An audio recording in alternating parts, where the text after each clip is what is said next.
13 Hollywood legends, bound by glamour and fame, met their tragic end, not on stage, but in a haze of smoke.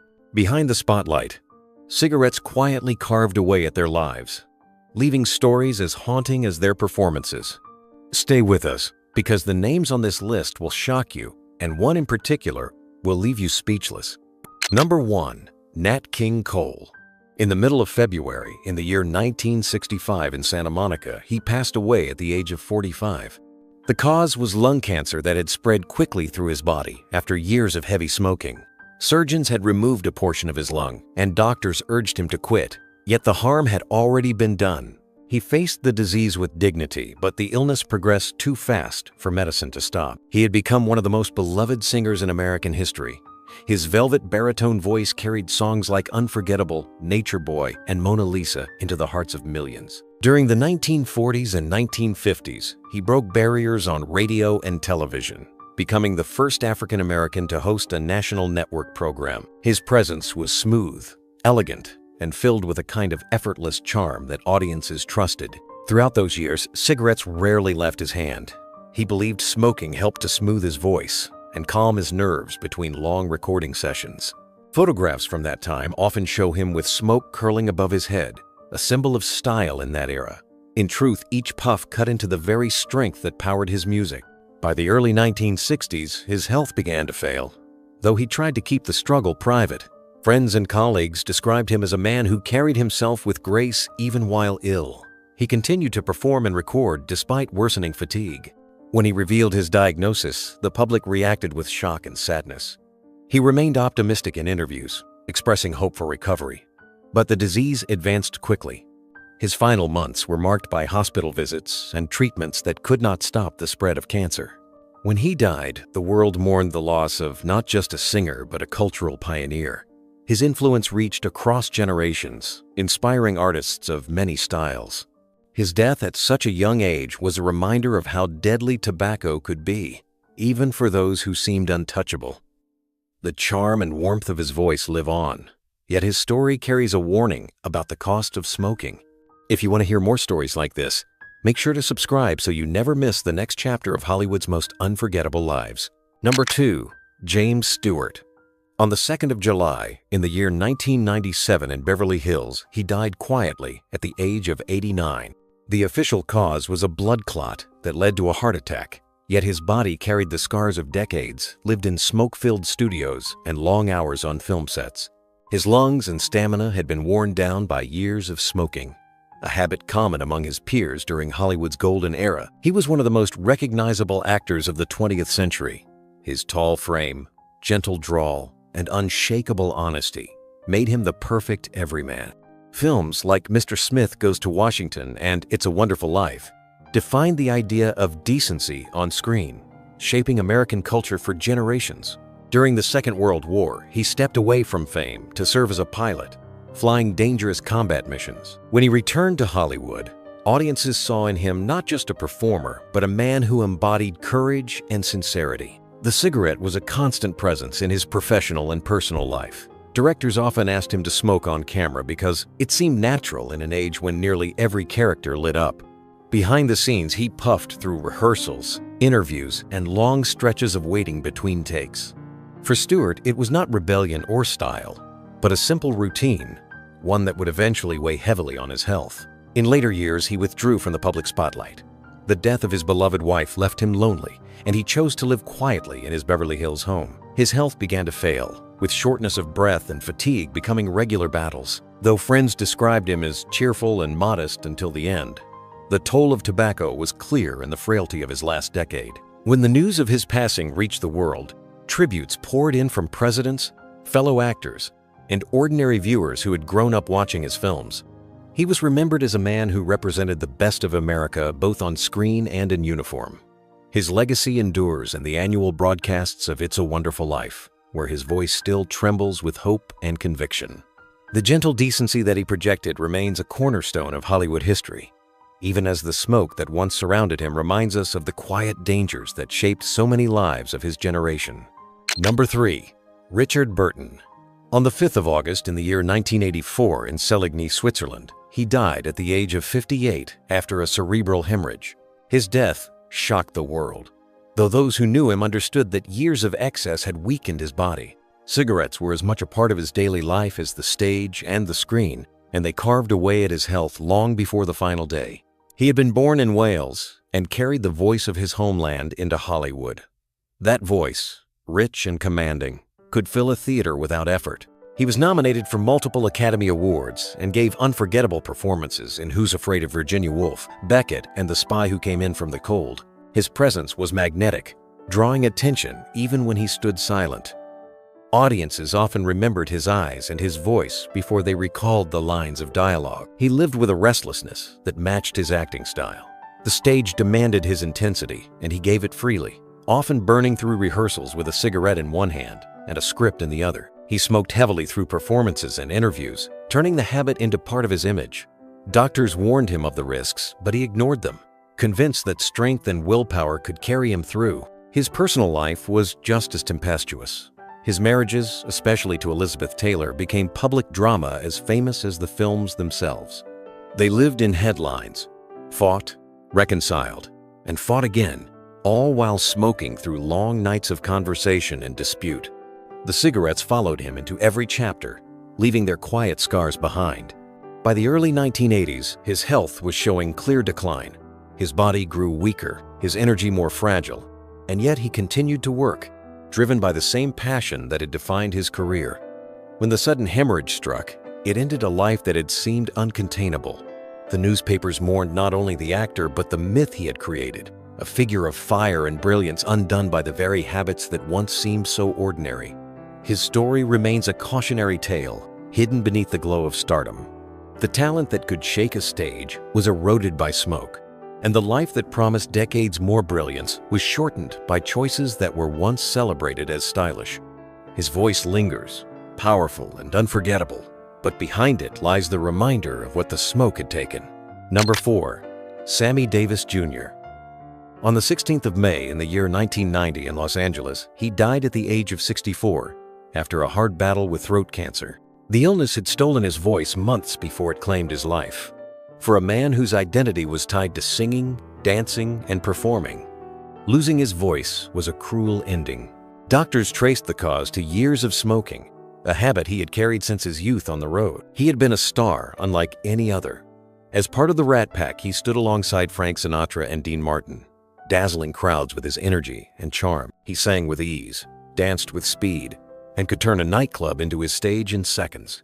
He overcame racial barriers and prejudice with talent so undeniable that audiences could not look away. He worked relentlessly, proving that charisma and effort could break down walls. His cigarette was always nearby. Backstage, he smoked between numbers. On camera, he smoked to fill pauses. And in private moments, he reached for another. He believed it calmed his nerves and gave him confidence before a performance. In truth, it burned slowly through his health, laying the foundation for the cancer that would one day silence him. By the late 1980s, the disease had begun its grip, making it painful for him to speak and impossible to sing. Even in his illness, he tried to bring light to those around him. Friends remembered him smiling through pain and using humor when words became too difficult. His performances had made millions laugh and cry, and in his final months, he carried himself with the same showmanship. The public grieved as he grew thinner and quieter, knowing the stage was losing one of its brightest flames. When the end came, it left a void in American entertainment. His career had spanned singing, acting, comedy, and activism. He had proven that a man of color could stand at the very center of Hollywood glamour and be adored by audiences of every background. His passing was mourned not only for the talent lost, but for the barriers he had broken. His story reminds us how smoke and applause once walked hand in hand, and how the price of that habit can silence even the most extraordinary voice. Share your thoughts below and tell us which of his performances left the deepest mark on your memory. Number 5. Jack Klugman. On the 24th of December in the year 2012 in Woodland Hills, he died peacefully at the age of 90. His death certificate listed natural causes, but the deeper truth was written decades earlier when throat cancer took one of his vocal cords. Heavy smoking throughout his life had left a permanent scar, shaping not only his health but also the sound of his voice for the rest of his career. He was born in Philadelphia and rose from humble beginnings to become a familiar face in millions of homes. His portrayal of Oscar Madison in The Odd Couple made him a household name. The character, messy and free-spirited, mirrored his own rough charm. Later, he became Dr. Quincy in Quincy M.E., where he played a medical examiner who solved crimes with persistence and integrity. Both roles gave audiences the sense of a man who was tough, yet deeply human. The voice that carried those characters was forever changed in the 1970s. After surgery to remove cancer caused by years of smoking, Klugman returned to acting with a raspy whisper that became his signature. Many thought his career was over, yet he proved them wrong by continuing to work and even thriving in roles that matched his weathered voice. Viewers admired his determination and resilience, seeing in him the same grit that he gave to his characters. Behind the screen, he admitted that cigarettes had been part of his life for too long. Like many actors of his generation, he smoked constantly on and off the set. Even as doctors warned of the dangers, the habit was hard to abandon. His illness forced the choice, but the damage remained. For the rest of his life, he lived with the consequences, breathing with effort and speaking with difficulty, though always refusing to retreat from the work he loved. When he passed away, the industry remembered him as an actor who gave warmth and authenticity to every role. He had built a long career despite obstacles, transforming personal hardship into strength on screen.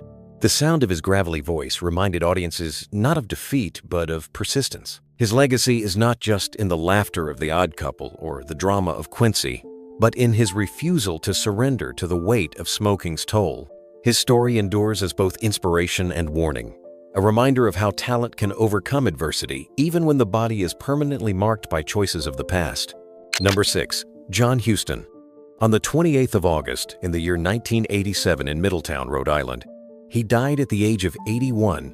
The cause was pneumonia brought on by emphysema, a condition that had forced him to rely on an oxygen tank during his final years. His lifelong habit of smoking cigars had slowly destroyed his lungs, until breathing itself became a daily struggle. He was one of Hollywood's most celebrated directors, writers, and actors. His debut film, The Maltese Falcon, in the year 1941, established him as a master storyteller. He followed it with The Treasure of the Sierra Madre, The African Queen, and dozens of others that became part of cinema history. His style was bold and uncompromising, filled with characters who were flawed, ambitious, and unafraid of risk. In many ways, those characters reflected Huston himself, a man who lived restlessly and pursued art with passion. Throughout his career, he was rarely seen without a cigar in hand. On set, he directed through clouds of smoke, his booming voice giving orders while the ash grew long. For him, it was not only a habit, but an identity, a mark of authority and confidence. He ignored warnings from doctors and friends, believing his energy and creativity were stronger than the damage of tobacco. By the 1970s, that belief collapsed as emphysema tightened its grip. Despite his failing health, he continued to work. He directed Prizzi's Honor in the year 1985 while confined to a wheelchair and dependent on oxygen tubes. The film earned him acclaim and awards, proof that his mind remained sharp even as his body weakened. Crew members recalled his determination, describing how he gave precise directions between breaths of air from his tank. His refusal to retire revealed both his stubbornness and his devotion to film. When he died, tributes poured in from actors, directors, and critics who considered him a giant of the industry. He had built a career that spanned more than 4 decades and left behind a body of work that defined American cinema. Yet his final years also stood as a stark reminder of the toll smoking takes. The powerful voice that had once commanded sets was reduced to whispers. The man who created legends on screen was undone by a habit that had shadowed his entire life. His passing marked the end of an era, one shaped as much by smoke as by brilliance. Number 7. Robert Culp. On the 24th of March in the year 2010 in Los Angeles, he collapsed while walking near his home and died later that day at the age of 79. The immediate cause was a head injury from the fall. Yet his health had already been compromised by years of smoking during the height of his career. His lungs carried the legacy of long hours spent on sets where cigarettes were part of the culture. He became best known for his role in the groundbreaking television series I Spy during the 1960s. As Kelly Robinson, he partnered with Bill Cosby in a show that combined espionage with witty banter. The series not only entertained, but also broke racial barriers on American television. Culp's charisma and sharp delivery made him a standout, and his career expanded to include writing and directing as well as acting. He earned multiple Emmy nominations and respect as a versatile talent. In public, he often carried himself with a cool sophistication. That image included the ever-present cigarette, which directors and audiences alike viewed as a natural accessory for leading men of the era. Off-screen, he smoked heavily, adopting the routine of lighting up during rehearsals, interviews, and breaks. It was a common sight in Hollywood at the time, and few questioned the risks. By the later years of his life, the damage showed in his diminished stamina and frequent respiratory issues. Though remembered primarily for his television success, he also appeared in films such as Bob and Carol and Ted and Alice, and later gained a new audience with recurring roles in shows like Everybody Loves Raymond. His career endured for decades, demonstrating both talent and adaptability. Behind the scenes, however, the years of smoking lingered as an unspoken cost. Friends noticed how his once energetic stride slowed and how his voice grew rougher with age. His sudden passing brought tributes from co-stars and fans who recalled his intelligence, charm, and humor. Obituaries celebrated him as a man who elevated every project he touched, whether in front of the camera or behind it. Yet his life also reflected the habits of a generation of performers for whom smoke was part of the stage. His story is a reminder of how an image once considered glamorous carried consequences that remained long after the applause had faded. Number 8. Jackie Gleason. On the 24th of June in the year 1987 in Fort Lauderdale, Florida, he died at the age of 71. The cause was colon and liver cancer, worsened by years of smoking and drinking that had defined much of his lifestyle. His health had been failing for months, and though he kept working for as long as possible, his body finally gave out. He had been one of the biggest stars in American television. His role as Ralph Cramden in The Honeymooners made him a cultural icon. The character was loud, frustrated, and funny, but also deeply human. Gleason's timing and delivery turned everyday struggles into comedy that audiences embraced.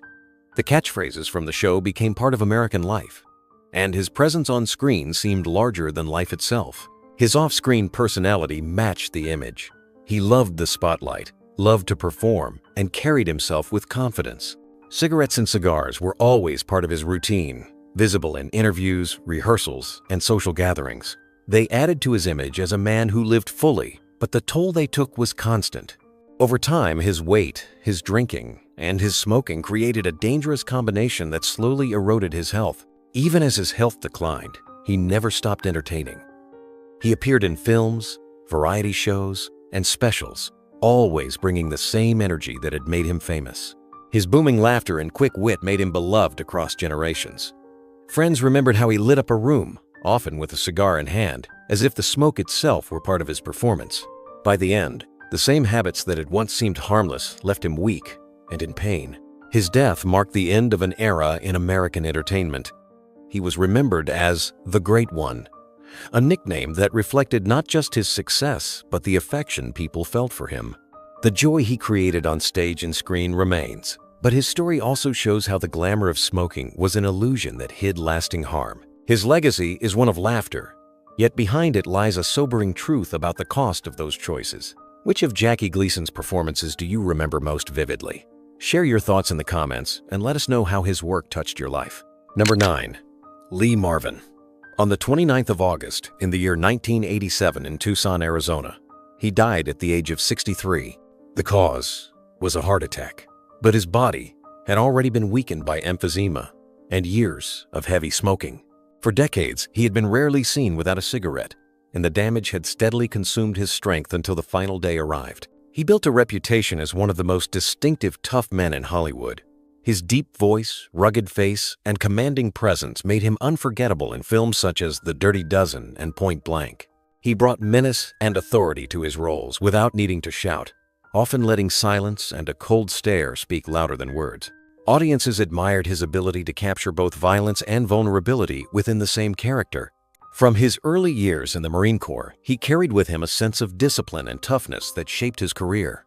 Yet he also carried the habit of smoking, one that seemed harmless in his youth but would eventually lead to serious illness.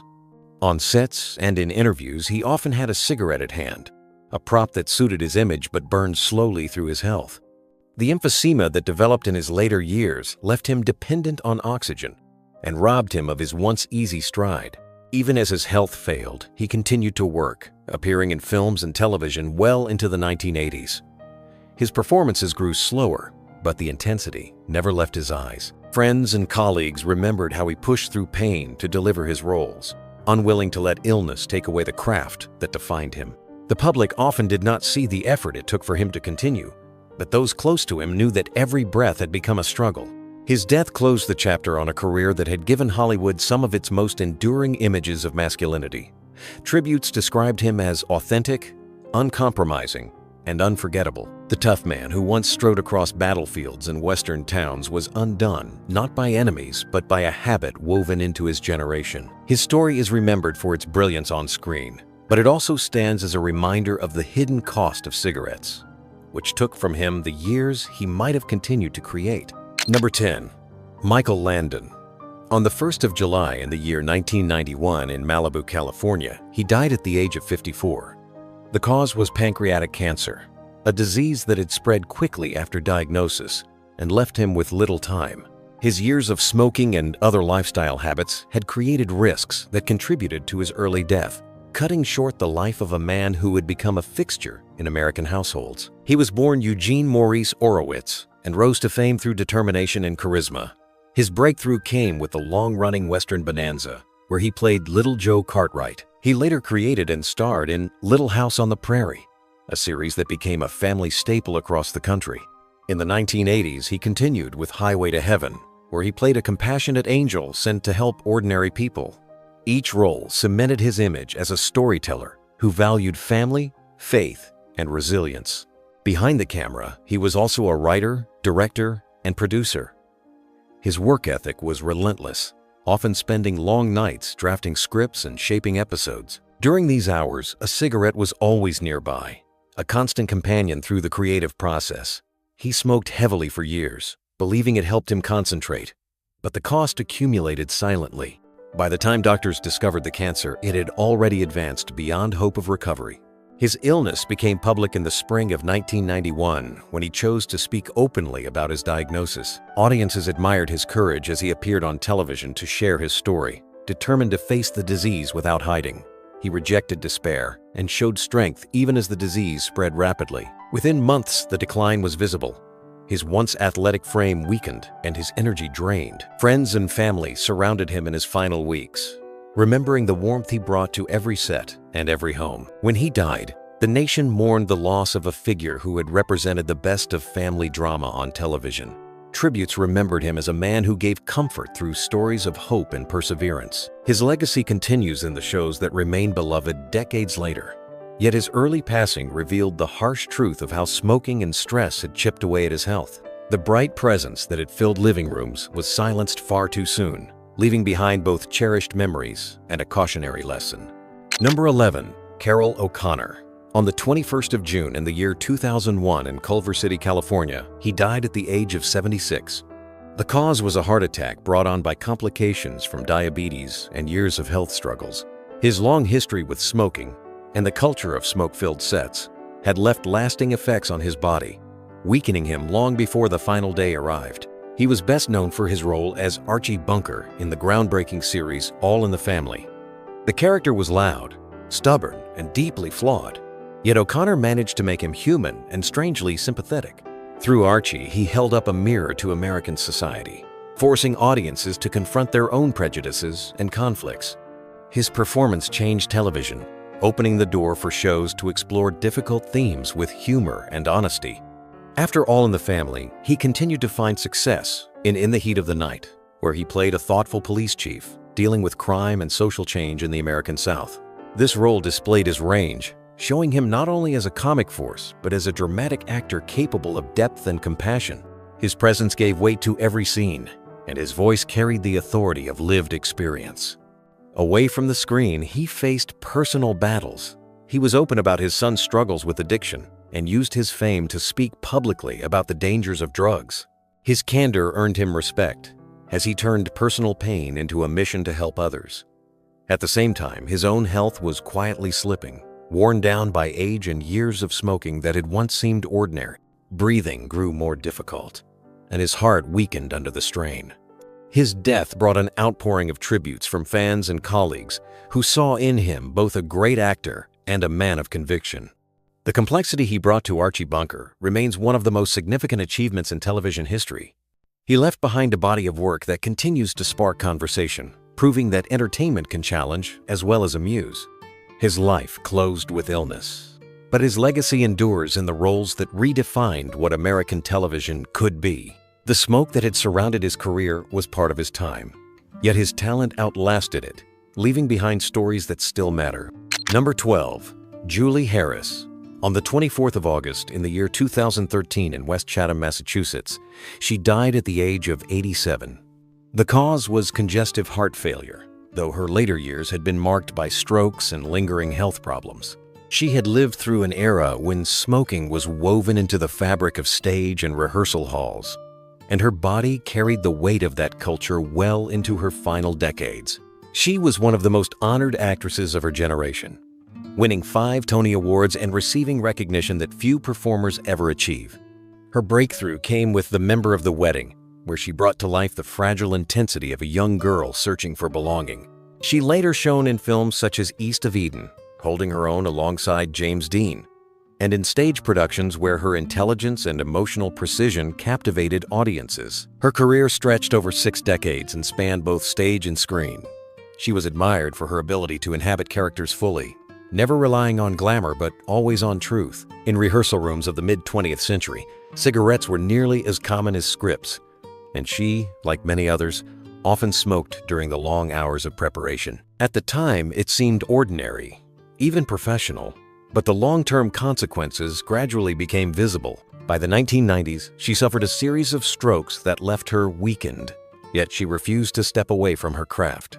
She worked to recover her speech and mobility, returning to the stage with remarkable courage. Students and fellow actors admired her determination, seeing in her both vulnerability and strength. Though her health faltered, her devotion to theater never wavered. Her final years were spent quietly in Massachusetts, close to the sea, where she reflected on a lifetime of work that had influenced generations. When news of her death arrived, tributes poured in from Broadway, Hollywood, and beyond. Colleagues remembered her humility, her kindness, and the brilliance she brought to every role. Her story stands as one of resilience, a reminder of how art can endure even as the body weakens. The haze of smoke that once surrounded her early career belonged to another time, but the legacy she left was clear and enduring. Her performances remain alive, carrying with them the power of a woman who gave everything to her craft. Number 13. Arlene Francis. On the 31st of May in the year 2001 in San Francisco, she died at the age of 93. The cause was complications from Alzheimer's disease and cancer, illnesses that had slowly worn her down over the years. She had lived through the golden age of American radio and television, a time when smoking was part of the image of sophistication, and, like many of her peers, she carried the habit for much of her life. She was best remembered as the warm and witty panelist on the long-running game show What's My Line. Her elegance, quick humor, and charm made her a favorite with viewers across the nation. She had the rare ability to make the audience feel both entertained and welcomed, as though they were sharing a conversation in her living room. Her presence became a familiar comfort week after week, and she remained one of the most recognizable women on television for decades. Her career began on the stage and later extended to radio, where her smooth voice made her a natural fit for broadcasting. As television grew in popularity, she transitioned effortlessly, becoming a household name. Off-camera, she was admired for her kindness and grace, qualities that matched her on-screen persona. Yet, like many in her profession during those years, cigarettes were a common accessory, often seen in photographs and at social gatherings. The risks were little understood at the time, but the long-term effects left their quiet mark. In her later life, she faced numerous health struggles, including blindness in one eye after an accident, and the illnesses that would ultimately end her life. Despite these challenges, she remained dignified, carrying the same warmth that had defined her career. Colleagues and fans remembered her not only for her wit, but also for her resilience, a woman who continued to inspire even in frailty. Her passing closed the chapter on one of television's most beloved personalities. She left behind a legacy of laughter, elegance, and intelligence that continues to be remembered. Her life story reflects both the glamour and the cost of an era when smoke drifted through studios as easily as conversation. To continue exploring the untold stories of Hollywood legends, make sure to subscribe so you never miss what comes next.